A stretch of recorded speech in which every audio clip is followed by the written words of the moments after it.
Le stérilet, rebaptisé « dispositif intra-utérine » (DIU), Sandra TPH cite une étude prometteuse au sujet du troisième cancer le plus courant chez les femmes. Des femmes utilisant un stérilet voient le risque de développer un cancer du col de l'utérus réduit d'un tiers comparativement à celles ne recourant pas à ce contraceptif, révèle une étude prometteuse publiée mardi dans la revue médicale Obstetrics and Gynecology. Plus grand que à lire aussi, la désaffection pour la pilule contraceptive se poursuit. Nous avons été vraiment surpris par l'ampleur de la réduction du risque, souligne Victoria Cortesi, professeure adjointe de médecine clinique préventive à l'Université de Californie du Sud et l'une des principales co-auteurs.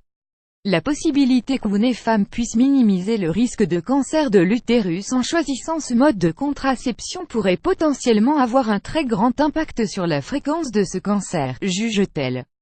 Les chercheurs ont encore du mal à comprendre ce mécanisme. Pour ces travaux, les auteurs ont analysé les données de 16 études effectuées avec plus de 12 000 femmes à travers le monde. Les chercheurs n'ont pas établi avec certitude pourquoi le dispositif intra-utérine réduit autant le risque de tumeur du col de l'utérus.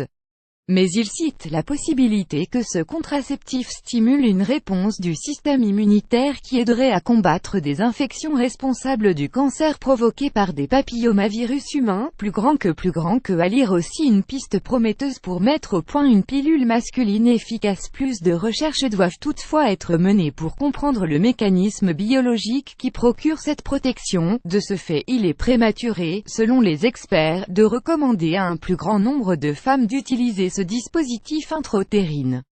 La fréquence du cancer du col de l'utérus augmente dans le monde.